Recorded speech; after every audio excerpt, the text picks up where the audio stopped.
And now, the Hall of Fantasy. Welcome to the Hall of Fantasy. Welcome to the series of radio dramas dedicated to the supernatural, the unusual, and the unknown. Come with me, my friends. We shall descend to the world of the unknown and forbidden.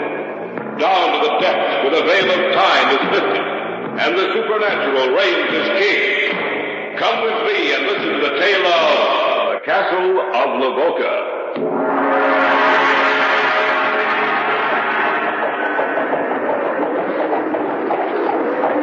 One night, shortly after sunset in the dead of winter, they say a carriage drove through here. A carriage drawn by 4 cold black horses. The carriage, too, was black, and the driver was clothed in a livery of black. He whipped the horses and drove them as if his life depended on it. Get up there! Get up! No one saw who rode inside the carriage, but on its heels there ran a pack of snarling, howling wolves. They said that Drago, Baron of Lavoca, was going to make a pact with Satan himself.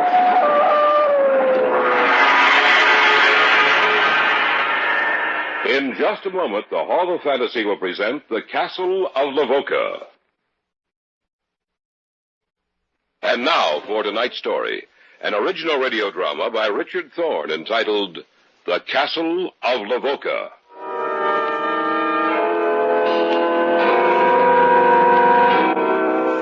We were on vacation in Europe. It was a warm summer's day. Doris and I had cycled out from town, intending to find some inn along the way at which we'd spend the night. What time is it, Grant? Let me see. It's about a 4:15, Doris. I think we better find some place to stay before it gets too late. Well, according to the map, there should be a little town about a mile away from here. Grant? Yes, dear? Look, over there. Where? Right over there. Hey. Why, it's an old feudal castle. That's just what it is. Hey, let's stop a minute. Right. Well, will you look at that? Oh, I've never seen anything like it. It looks like like history come to life. A walled fortress. Look at those 3 towers rising up from the walls. Oh, the whole thing seems to have been built in the form of a triangle. There only seems to be 3 sides to it. Well, from what I can see from here, it looks to be in pretty good condition. I wonder how old it is. Hey, Dor, I've got an idea. It's too late tonight, but why don't we find the inn and then tomorrow morning see if we can't go through that place? That sounds pretty good. As a matter of fact, I wouldn't mind spending a day or 2 around here. It's beautiful country. Well, I say we do it. What about you? Oh, you twisted my arm. Grant? Yes, dear? Maybe we shouldn't. Shouldn't what? Shouldn't go through that place. Well, why not? I don't know. It's just that suddenly I felt cold inside. You're just remembering a lot of stories about old castles and ghosts. There's nothing to worry about, Dor. The man who probably built that castle and all his descendants are only memories now. And memories can't hurt you.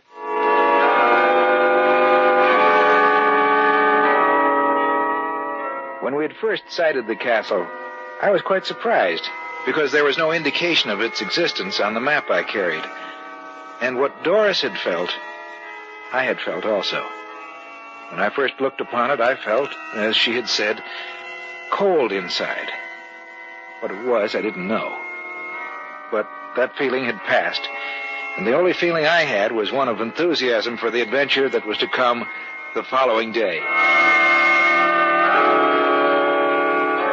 About a mile from the castle, we found the town indicated on the map, a little place called Lavoca. It was no more than a village with a population of a few hundred. The inn was on the other side of the town, and as we pedaled through, the townspeople looked at us curiously. It took us only a few minutes to reach the inn and to enter it. A tall, dark man sat at a table, and he looked up as we passed him. Then he turned away again, obviously lost in thought. We were in a large room full of tables. There was no such thing as a reception desk, save for the bar at one side of the room, which served a double purpose, a bar and a registration desk. A large man with pounds of extra flesh stood behind it. Are you the proprietor? Hmm? Do you understand English? I do.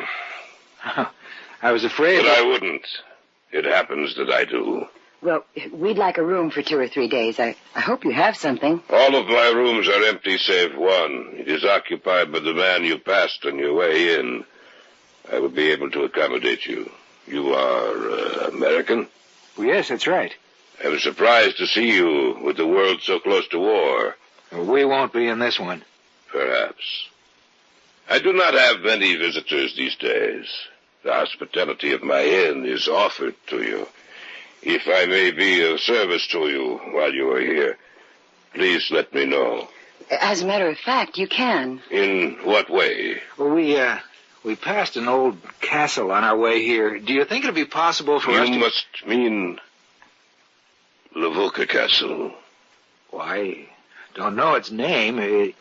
It's laid out in the form of a triangle. Yes. Yes, I know the castle. It has a particular significance to the people of this area. Well, can you tell us anything about it? Later. After you've had the evening meal, you shall hear of it. Come. I shall show you to your room.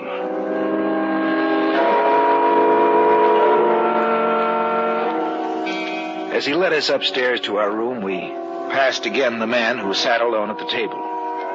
He was staring at us and made no attempt to hide the fact. As we went up the stairs to the second floor, I wondered why the innkeeper had seemed so afraid when I mentioned the castle. I had no time for further speculation, however, at least for the next hour. Our time was spent in cleaning up, and Doris kept talking of other things. Well, I'm ready to go back downstairs, Grant. What about you? Hey, look at the sunset, Doris. Oh, it's a beautiful sight, Grant. Grant? Yes? Look where I'm pointing to. Isn't that Lavoca Castle? Yes, it is. Stands out so in the sunset that it seems to be on fire. Grant, did you watch the innkeeper's face when you asked him about the castle? He seemed surprised. I wouldn't call it that. I'd call it frightened. Perhaps you're right. And perhaps we should forget about seeing that castle tomorrow.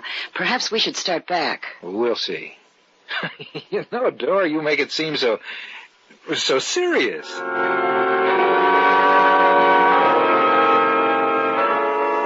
We stood there by the window, looking out at the medieval structure that stood there at the base of the mountains. That afternoon, when we had first seen the castle, it had seemed to be a beautiful relic of a dead past. But as we watched it, bathed in the redness of the setting sun, it seemed to be a mass of molten rock. Little by little, the sun slipped down, and the gray shades of dusk moved out towards the castle, advancing slowly, covering the walls with the dark shadows of night. And then it was gone from our sight, swallowed up in the darkness. I had a fantastic thought for a moment that Lavoca Castle was the dwelling place of death. The meal was excellent, and we were both quite hungry. At length, it was over, and our host walked over to us. Some brandy, perhaps? Not for me. And you? Or perhaps later, not now. If you do not mind, I shall join you. Yes, of course. You say you wish to know about Lavoca Castle. Would you object to another at this table? I mean, another besides myself. Well, no, of course not. Marek? Yes? Marek, come here. What do you want? They desire to know of Lavoca Castle. There are strangers here? Yes, you must have seen us come in this afternoon. You were sitting right over there at that table. Oh, yes, I remember. Please, sit down, won't you? Thank you. Yes, I know of the castle. Perhaps more than anyone.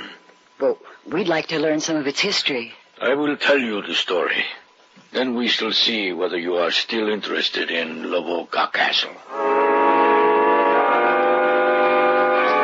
The castle was built centuries ago, sometime in the late 1600s.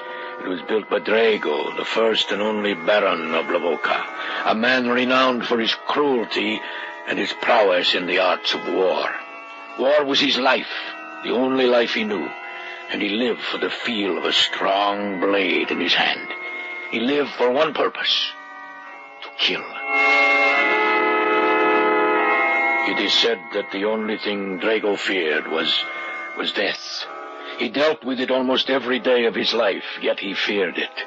He feared the day that he would die. It is said that he made a pact with Satan himself so that he would not die. This is the legend. One night, shortly after sunset, in the dead of winter, they say a carriage drove through here. A carriage drawn by 4 coal-black horses. Get up there! Get up! The carriage, too, was black, and the driver was clothed in a livery of black. He whipped the horses and drove them as if his life depended on it. Get up there! Get up!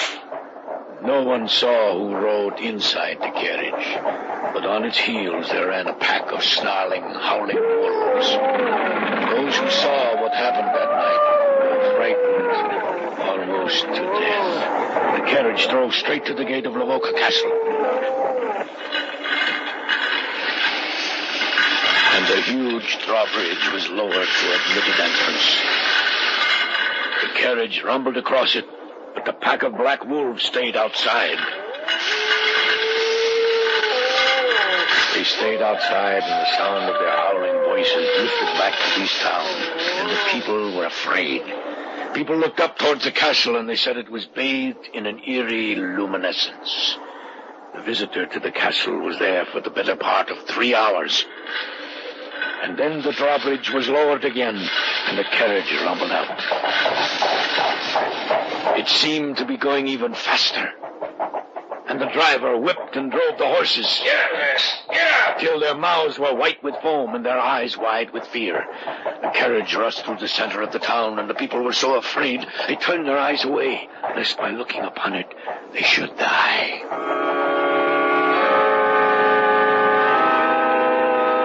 There were those who said they heard the sound of a crying baby coming from inside the carriage, but they thought they were mistaken. The following evening, the news was brought to them that the Baron's son had disappeared and was nowhere to be found.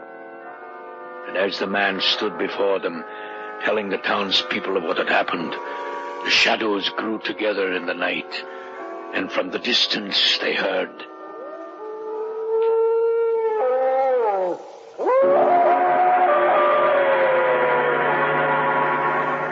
You are listening to the tale of the Castle of Lavoca on tonight's journey down the corridors of the Hall of Fantasy. We'll return to our story in just a moment. And now back to tonight's story, entitled The Castle of Lavoca. We sat there around the large oak table and listened to a story so fantastic it defied description. There were 4 of us in that room, the innkeeper, Doris, and myself, and Mark, the storyteller. He continued with his story. The shadows grew together in the night, and from the distance they heard the howling cry of a wolf. The face of the Baron's servant blanched with fear, and he turned and made his way back to the castle. He never reached it alive. Well, of course, this is nothing but legend. Isn't that right? It is legend, yes, but it is also truth. But it can... What Marek says is true. I would stake my life on it. Let him go on with the story. I'd like a little brandy first. I thought perhaps you might. For you? Thank you, no.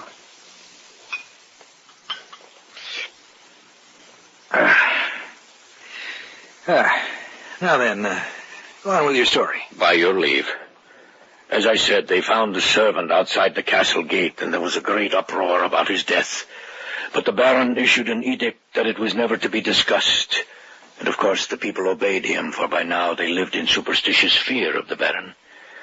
I must add that the night the carriage appeared, that night the Baron's son was carried away. The war began. Of course, the Baron went off to the war and distinguished himself in the field. The war was over in due time, and the Baron returned to Lavoca Castle. He lived a quiet life in the years that followed. But 21 years to the night his son disappeared, it happened again. Again it was a cold winter's night. The snow crunched under your feet, and the air was brisk and biting. From the north, the wind began to blow. Then from out of the night, the carriage appeared again. It was exactly the same as that which had happened 21 years before. Get up! Get up there! It was the same driver, the same carriage, and it even appeared to be the same horses. It flashed through the town and up the road leading to the castle, and in the back of it, the devil dogs ran, snarling and howling. Until the carriage rolled into the castle, and they sat outside as they had a generation before.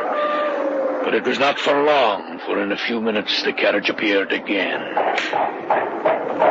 Get up there! There was no doubt about it this time, for very clearly the townspeople heard... No, let me go! Let me go! In the name of...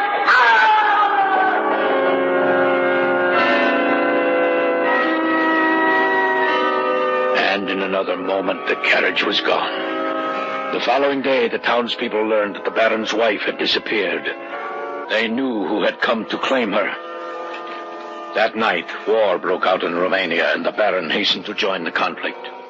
If I understand you correctly, both times the carriage appeared, war broke out? That is correct. What happened then? Just as he had done before, the Baron distinguished himself in the war and returned to Lavoca Castle. By this time, the Baron was almost 60.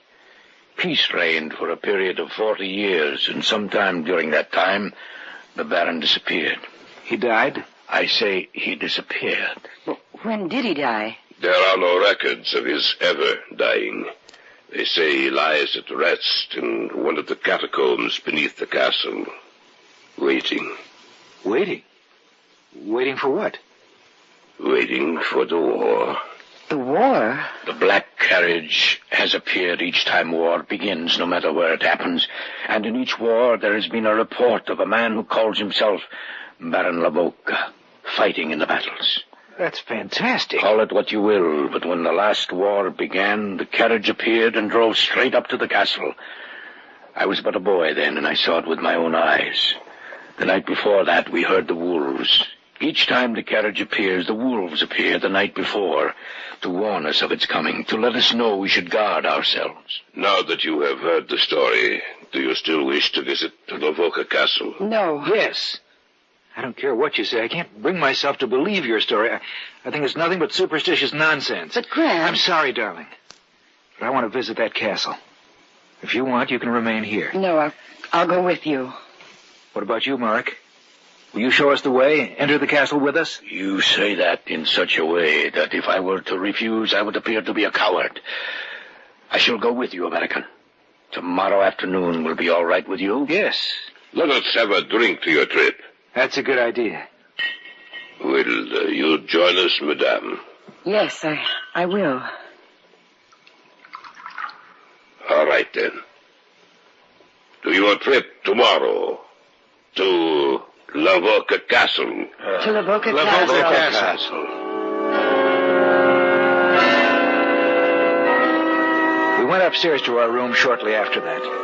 The story Mark had told had been quite long, and the hour was late. We went to bed, yet neither of us could sleep. Grant. Yes, dear. Don't you think we should go home soon? Why? Well, how long have we been over here? Since the middle of May. Well, this is August 30th. I've seen enough of Europe. I want to go home. I think 3.5 months is enough time to spend... Well, all right, Dora. When we get back to Murat's, we'll make arrangements to go home. Good. About tomorrow... What's that? What? I heard an animal outside. Oh, that was just a dog, Dora. Go to sleep. All right. Good night. Good night.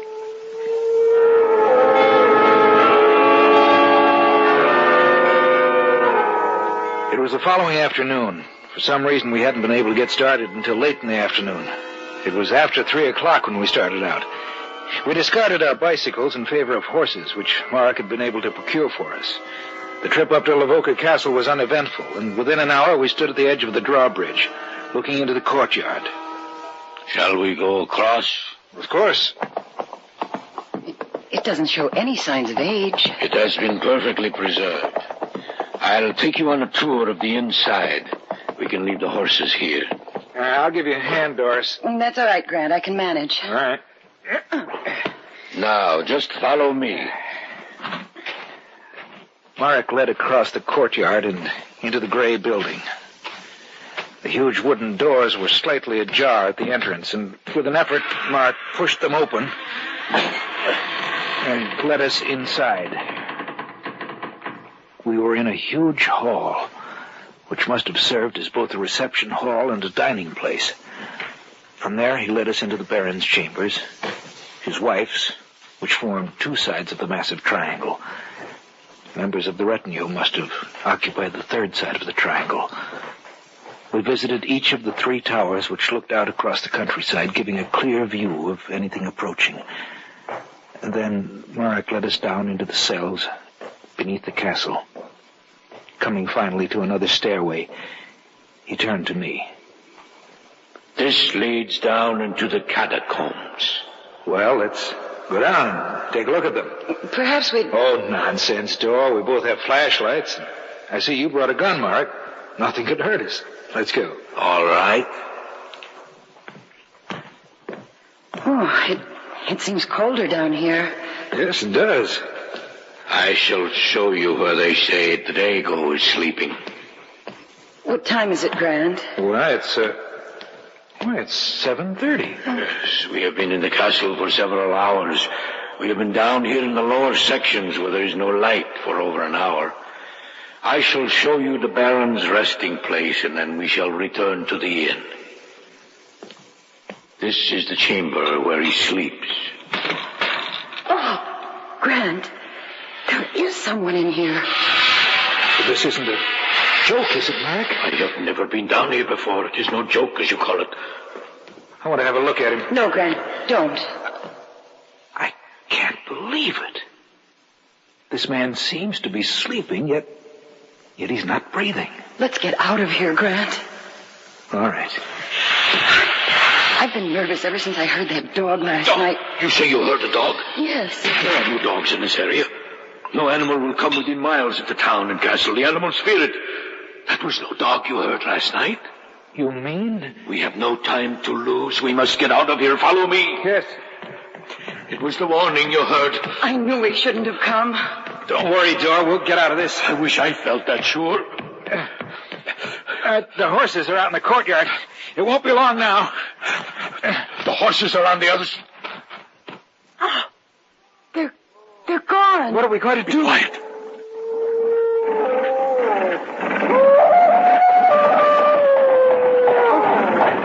Get back over here in the shadows. Yes. Perhaps he will not see us.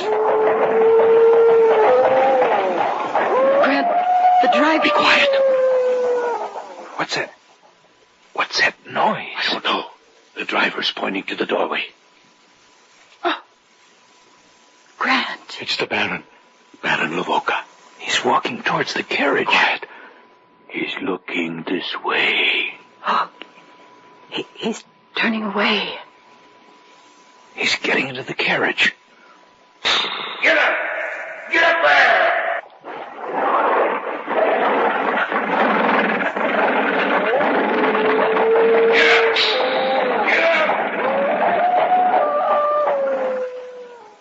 Before our eyes, the carriage wheeled around the courtyard, and then thundered across the drawbridge and out into the night, followed by the snarling wolves. We found our horses later and went back to town. When we returned to the inn, the innkeeper was relieved to see us. The carriage drove through here a while ago. I thought you'd all be dead. Providence must have had an eye on us. Well, it will happen tomorrow. What will happen tomorrow? The war. The war will begin. The innkeeper was right. The night we saw the carriage in the courtyard of the Castle Lavoca was August 31st. On September 1, 1939, the Germans marched into Poland and the Second World War began.